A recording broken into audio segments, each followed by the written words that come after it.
Hello friends, welcome backs to VM லேசஸில். இன்றைக்கி என்ன பார்க்க போகிறீங்கன்னா, நம்ம விநாயகர் சதுர்த்தி ஸ்பெஷல் தான். விநாயகர் சதுர்த்தி முடிஞ்சு 4 நாள் கழிச்சு தான் எங்கள் ஊர்லேருந்து பிள்ளையாரை கரைக்க கூப்பிட்டு போவாங்க.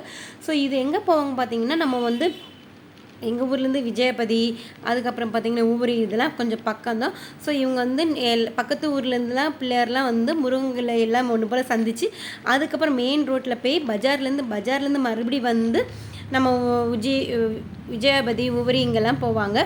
இப்போ வண்டியில் ஒவ்வொரு வண்டியிலையும் பார்த்திங்கன்னா பிள்ளையார் சிலை பசங்க எல்லாம் பாட்டு நல்ல ஸ்பீக்கர் செட்டில் பாட்டை போட்டுக்கிட்டு ஒவ்வொருத்தரும் ஆடிட்டு என்ஜாய் பண்ணிவிட்டு. ஆனால் உண்மையிலே சொல்கிறேங்க, பசங்களாம் பிறந்தால் இவ்வளோ என்ஜாய் பண்ணலாங்க. நம்ம தாங்க வீட்டில் எப்போ பாருங்கள் அந்த விநாயகர் சதுர்த்தி வந்தாலும் நமக்கு தான் வேலை இருக்குது. நம்மளால் இந்த மாதிரி என்ஜாய் பண்ணி போக முடியுமா? இந்த மாதிரி நம்ம ஆடிக்கிட்டு போக முடியுமா சொல்லுங்கள்? ஆடலாம் முடியாது. நம்ம ஆனால் இப்படி பார்த்து என்ஜாய் பண்ணிக்கலாம். அவங்க ஆடும்போது இப்படி ஒரு ஆம்பளை பசங்களாம் நம்ம பிறந்திருக்கக்கூடாதா அப்படின்னு நமக்கு தோணும்.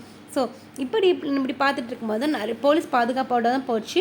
ஸோ இவங்களாம் போயிட்டு நைட்டு 7:30 8 மணி ஆயிரம் வரதுக்கு அந்தந்த கரைச்சி எடுத்துகிட்டு வருவாங்க. ஸோ நிறைய வண்டி கிட்டத்தட்ட ஒரு 20 வண்டி கிட்ட போச்சு. உங்கள் ஊரில் வந்து விநாயகர் சதுர்த்தி வந்து எப்படி போனாங்கன்னு சொல்லுங்கள். ஸோ பார்த்தீங்களா, அவங்க அந்த ஃப்ரெண்ட்ஸ் டீம்னு ஒரு கலர் கோட் மாதிரி வச்சு ஒவ்வொரு டீம்லேயும் பார்த்திங்கன்னா ஒவ்வொரு கலர் ட்ரெஸ் போட்டிருக்காங்க. ஸோ ஒருத்தங்க பார்த்திங்கன்னா க்ரீன், ஒருத்தங்க பார்த்திங்கன்னா ப்ளூ, ஒருத்தங்க பார்த்திங்கன்னா மெரூன், இப்படி நிறைய கலர்ஸ் அவங்க செட்டாக பாட்டு பாட, டான்ஸ் ஆட, ஸ்பீக்கரும் வேறு லெவலில் சவுண்டு, ஃபுல் சவுண்டில் செம என்ஜாய்மெண்ட்டாக இருந்து ஒவ்வொரு பிள்ளையரும் ஒவ்வொரு வித்தியாசமாக இருந்து. இந்த மாதிரி நம்ம பார்க்கணுன்னா நம்ம இப்படி வெளியே நின்றுட்டு நிறைய பிள்ளையார் வந்து வித்தியாசமான பிள்ளையார்லாம் நம்ம பார்க்க அழகாகவே இருக்கும். இதோட பாம்பே சைட்லாம் இதோட சூப்பராக இருக்கும். ஸோ நமக்கு முடிஞ்சது நம்ம வீட்டு முன்னாலே பிள்ளையாரை நம்ம பார்த்துக்கிட்டு இருக்கோம். இதுதாங்க எங்கள் ஊர் ஸ்பெஷல். உங்கள் ஊரில் எப்படி இருந்துன்னு நீங்கள் மறக்காமல் கமெண்ட் செக்ஷனில் கமெண்ட் பண்ணுங்கள், ஓகேவா? அதுக்கப்புறம் பசங்கள்லாம் பார்த்திங்கன்னா அந்த பெரிய இப்போ இந்த பிபி சவுண்ட் இருக்குது பார்த்தீங்களா, பீ பீ பீன் அப்படின்னு ஊறி, அப்புறம் ஒவ்வொரு இதுலேயும் பார்த்திங்கன்னா சாமி வருது அந்த பாட்டு. அதுக்கப்புறம் பல்லாக்கு குதிரையில் பவனி வரும் மீனாட்சி, தவனி வரும் மீனாட்சி, அந்த பாட்டு.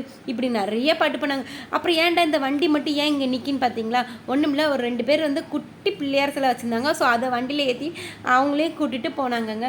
பார்க்கவே அவ்வளோ அழகாக இருந்தது. வா, இப்படி தாங்க எங்கள் ஊர் பிள்ளையார் வந்து இப்படி தான் பண்ணாங்க. ஏன்டா இதில் பாட்டு போடலான்னு நினச்சேன், பட் வந்து காப்பிரைட் வந்துடுமே போடல. நான் ஷார்ட்ஸில் இந்த மாதிரி பாட்டை கொஞ்சம் எடிட் பண்ணி நான் உங்களுக்கு போட்டுவிட்றேன், பாருங்கள் எப்படி இருந்து நீங்களும் சொல்லுங்கள். உங்கள் ஊரில் என்னென்ன பண்ணாங்க, என்னென்ன ஸ்பெஷல்னு சொல்லுங்கள். ஸோ எங்கள் ஊர் பிள்ளையார்லாம் நீங்கள் பார்த்து என்ஜாய் பண்ணியிருப்பீங்கன்னு நினைக்கிறேன். சரி, நான் ரொம்ப பேச விரும்பல, நீங்களும் பார்த்து என்ஜாய் பண்ணுங்கள். பசங்க ஆட்டத்தை பாருங்கங்க எப்படி இருக்குன்னு பார்த்தீங்களா. உங்கள் ஊரில் இந்த மாதிரி தான் ஆட்டல் பாடல்லாம் உண்டான்னு சொல்லுங்கள், சரியா? இதுதான் எங்கள் ஊர் பிள்ளையார் சதுர்த்தியோட ஸ்பெஷல் வீடியோஸ். ஓகே ஃப்ரெண்ட்ஸ், உங்களை நெக்ஸ்ட் வீடியோவில் பார்க்கலாம். பாய்.